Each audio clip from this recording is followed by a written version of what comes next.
विश्वास ठेवणे हा अधर्म आहे. अशा प्रकारचा आजचा विषय आहे.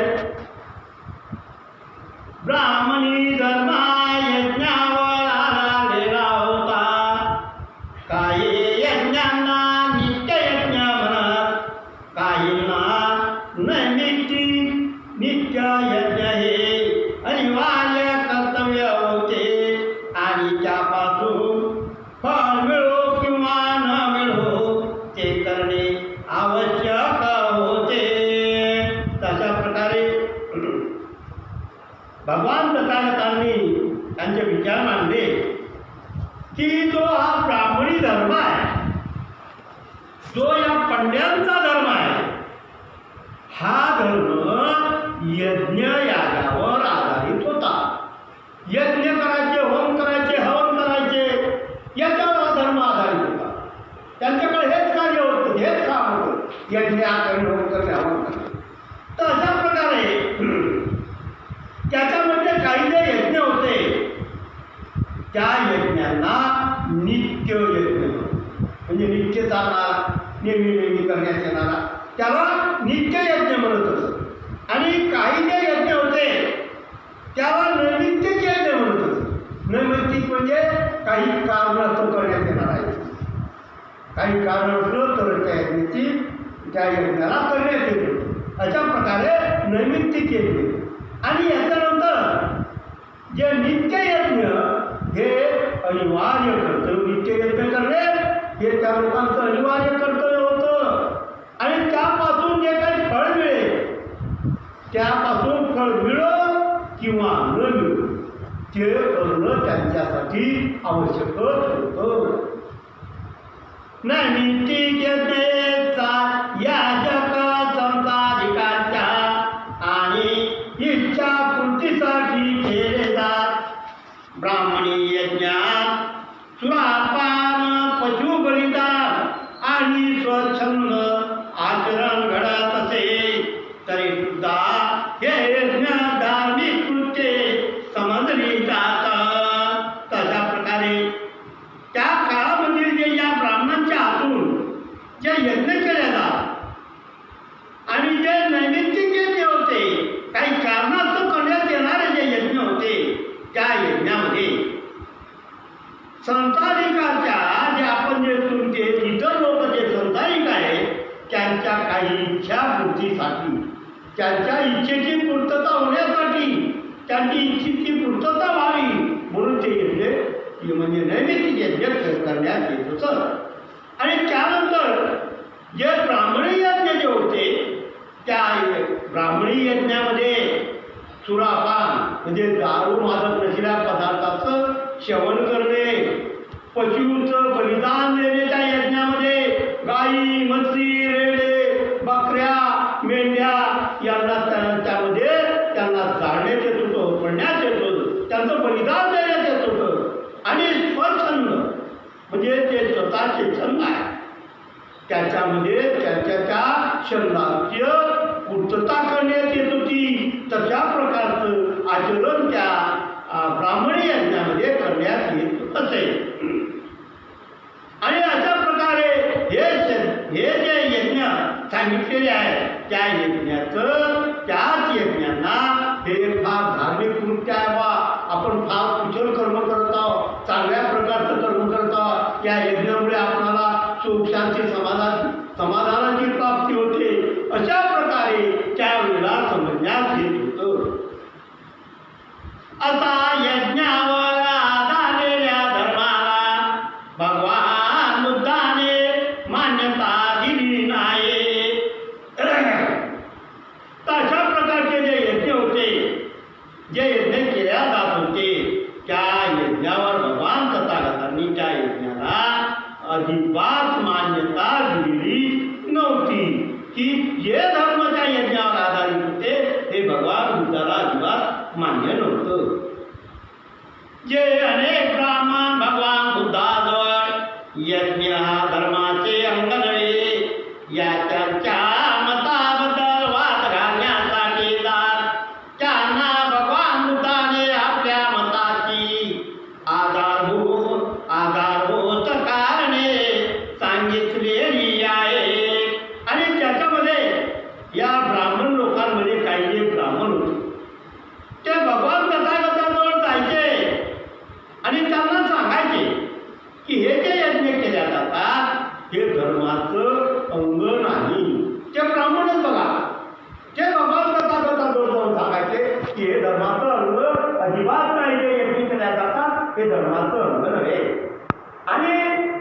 त्यांच्या मताबद्दल त्यांनी जे मत मांडलं होतं त्या मताबद्दल वाद घालण्यासाठी जात होते. कशासाठी जात होते? याचा वादविवाद झाला पाहिजे. हे जे आपण मत मांडत आहोत याच्यावर वादविवाद झाला पाहिजे असा वादविवाद घालण्यासाठी ते भगवान तथागताकडे जायचे. आणि त्यांना भगवान बुद्ध भगवान तथागत आपल्या मताची आधारभूत कारणे भगवान तथागतांची जी मतं जी होती त्याचे जे आधारभूत त्याला आधारित जे कारण होते ते भगवान तथागत त्यांना सांगत होते. असे लिहिले आहे की 3 ब्राह्मणांनी त्यांच्याशी वाद केला. ते 3 ब्राह्मण म्हणजे कुटदंत, उज्जय आणि उदाये. तशा प्रकारे हे जे वादविवाद भगवान तथागतासोबत वादविवाद करण्यासाठी जे 3 ब्राह्मण गेले होते त्या 3 ब्राह्मणांची नावे अशा प्रकारे होती. एकाचं नाव कुटदंत ब्राह्मण होते, दुसऱ्याचं नाव उज्जय नावाचा तो ब्राह्मण होता आणि तिसऱ्या ब्राह्मणाचं नाव उदाई. अशा प्रकारचे हे 3 ब्राह्मण भगवान तथागताकडे वाद घालण्यासाठी गेले होते. कुटदंत ब्राह्मणाने भगवान बुद्धाला यज्ञाबाबत त्यांची मते विचारली. तथागत बोलले, ठीक आहे, ब्राह्मणा मी बोलतो ते सावधान चित्ताने ऐक. तेव्हा कुटदंत नावाचा जो ब्राह्मण होता जो भगवंतासोबत वाद करायला गेला होता तेव्हा त्याने भगवान तथागताला या यज्ञाबद्दल त्याचे जे काही मत होते तुमचं मत याच्याबद्दल काय आहे बा असं भगवान तथागताला विचारण्यात आलं. आणि त्यानंतर भगवान तथागत त्याच्यासोबत बोलू लागला. तर काय म्हणतात, ठीक आहे ब्राह्मणा, मी जे बोलतो ते तू सावधान चित्तानं ऐकून घे, म्हणजे तुझ्या बोलण्याचा मतीचा अर्थ तुला कळून चुकेल. कुटदंत उत्तरला, ठीक आहे. आणि तथागत खालीलप्रमाणे बोलले, हे ब्राह्मणा, फार प्राचीन काळी महाविजेता नावाचा एक पराक्रमी धनसंपन्न राजा होऊन गेला. सोने रुपे उपभोगाच्या वस्तू धान्य आणि इतर माल याने त्याची भांडारे आणि कोठारे भरून गेलेली होती. तेव्हा भगवान त्या ब्राह्मणाला सांगतात की हे ब्राह्मणा, फार प्राचीन काळी महाविजेता नावाचा एक पराक्रमी शूरवीर धनसंपन्न राजा होऊन गेला. त्याच्याकडे अमापची संपत्ती होती. त्याच्याकडे सोनं भरपूर होतं, रुपये भरपूर होते आणि उपभोगाच्या ज्या काही वस्तू आहेत म्हणजे धान्य आणि इतर माल याने त्याची भांडारच्या भांडार कोठारच्या कोठार भरलेली होती. एकदा राजा महाविजेता एकाच विचारमग्न होऊन बसला होता. त्याच्या मनात एक प्रबळ विचार आला. माणसाच्या सुखोपभोगाला लागणाऱ्या सर्व सामानाची माझ्याजवळ समृद्धी आहे. मी पृथ्वीचा चक्रवर्ती राजा आहे. जर मी महायज्ञ करून माझे दीर्घकाळ कल्याण निश्चित केले तर ठीक होईल. तेव्हा एकदा राजा महाविजेता जो धनसंपन्न होता तो एका विचारामध्ये मग्न झाला होता. विचार करत बसला होता आणि त्याच्या मनात अशी भावना निर्माण झाली. एक प्रबळ असा विचार त्याच्या मनात निर्माण झाला की माणसाच्या सुखोपभोगाला माणसाला ज्याच्यापासून सुखाची उत्पत्ती होते अशा त्या सुखाच्या उत्पत्ती लागणाऱ्या वस्तू सर्व सामानाची माझ्याजवळ भरपूर त्या सामानाची माझ्याकडे उत्पत्ती आहे आणि मी या पृथ्वीचा चक्रवर्ती चक्रवर्ती राजा आहे. त्याच्यापेक्षा मोठा राजा या पृथ्वीमध्ये कोणीही नव्हता. अशा प्रकारचा मी या चक्रवर्ती राजा आहे. आणि जर मी महायज्ञ करून माझे दीर्घकाळ कल्याण काळानुरूप वर्षानुवर्ष माझं जर कल्याण करायचं असेल तर निश्चित केलं. मी जर यज्ञ केला तर निश्चित माझ्यासाठी सुखाचं होईल आणि ते ठीक होईल अशी त्याच्या मनामध्ये भावना निर्माण झाली. तेव्हा त्या राजाचा पुरोहित ब्राह्मण राजाला म्हणाला, राजन, या समयी आपली प्रजा अगदी हैराण आहे, लुटली जात आहे, डाकू नगरातून रूपाकडे फिरत आहे आणि त्यामुळे सर्व रस्ते असुरक्षित आहे. जोपर्यंत अशी अवस्था आहे तोपर्यंत महाराजांनी प्रजेवर यज्ञासाठी कर लागू केला तर ती खरोखर वाईट गोष्ट होईल.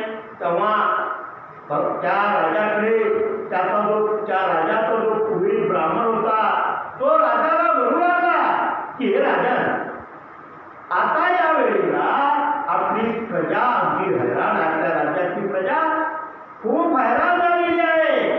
अहो, ती लुटल्या जात आहे, डाकू नगरामध्ये येऊन ती लुटमार करत आहे आणि ते सैरावाला इकडे भटकत आहे. आणि त्यामुळे सर्व रस्ते या नगरातले सर्व रस्ते ते असुरक्षित आहे, त्यांची रक्षा करणारा कोणी नाही. आणि जोपर्यंत अशी या राज्याची अवस्था आहे तोपर्यंत महाराजांनी प्रजेवर यज्ञासाठी कर लागू केला. हे जे आता जे यज्ञ केलं जात आहे याच्यावर जर कर लागू केला, कर जर लागला की जसं की आपल्याला लाईट कर भरावं लागते, घर कर भरावं लागते, आरोग्य कर भरावं लागते, अनेक प्रकारचे कर भरावं लागतात, वायदा भरावा लागते. तर अशा प्रकारचे ते यज्ञयागासाठी जर अशा प्रकारे कर लागू केले की ती गोष्ट फार वाईट होईल, या प्रजेसाठी ती गोष्ट योग्य होणार नाही असं तो पुरोहित राजाला सांगत होता.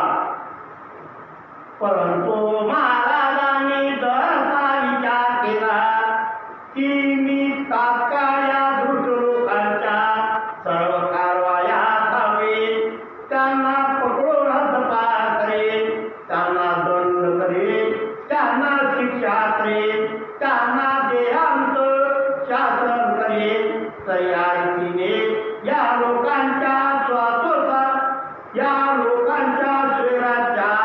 समाधानकारक रीतीने थांबविता येणार नाही. जे शिक्षा केल्याविना मागे राहते ते प्रजेला हैराण केल्याशिवाय सोडणार नाही. तेव्हा तो पुढे त्या महाराजांना, धनाढ्याच्या महाराजांना, की सगळ्या श्रीमंत असलेल्या त्या महाराजाला तो सांगू लागला की मी, तो राजा स्वतःचे विचार करू लागला आणि हा पुरोहिताला सांगू लागला मी तात्काळ या दुष्ट लोकांचा सर्व